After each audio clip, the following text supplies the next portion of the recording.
Loki was very clear அப்படின்னு சொல்லுவேன். ஏன்னா படத்தை ஆரம்பிக்கும் போதே லோகி கிளியரா சொல்லிட்டாரு, சார் நான் கமல் சாரோடைய ஃபேன் அப்படின்னு. நீங்க ஒரு கமல் சாரோடைய ஃபேன் அப்படின்னு சொல்லிட்டு அவர் ரஜினி சார் வச்சு ஒரு படம் பண்றாரு அப்படின்னும் போது அது அவ்வளோ ஈஸியா இருக்காது. மேபி அந்த நம்ம ஹைப் கொடுக்கறதுக்கோ இல்ல அதை பத்தி பேசுறதுக்கோ நல்லா இருக்கும். பட் அவ்வளோ ஈஸி கிடையாது. ஆன் பேப்பர் நீங்க பார்க்கும்போது நீங்க கமல் சாரோடைய கேரக்டரும் சரி அவருடைய அந்த ஒர்க்ஸும் சரி இண்டஸ்ட்ரியில நீங்க பாத்தீங்க அப்படின்னா ரொம்ப டிஃப்ரெண்டா இருக்கும்.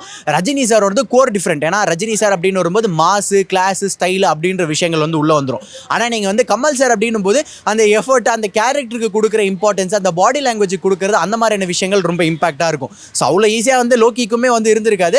ஆனால் ஒரு விக்ரம் படத்தை நம்ம பார்த்து ஒரு இம்பாக்ட் கொடுத்த அளவுக்கு இங்கே கூலி நமக்கு கொடுக்கல அப்படின்னு சொல்லுவேன். லோக்கி கமல் ஃபேன் அப்படின்றத ப்ரூவ் பண்ணிட்டாரு. ஏன்னா ஒரு ஃபேன் பாய் கமல் சாருக்கு பண்ணும்போது அப்போ அவரோட அந்த பல்ஸ் என்னன்றது தெரியும், இவருக்கு எங்கெங்க என்னென்ன விஷயங்கள் ஒர்க் ஆகும்ன்றது தெரியும். அவர் பியூரா ரசிச்சு ஒரு படம் பண்ணோம் அப்படின்றதுக்காக விக்ரம் பண்ணாரு.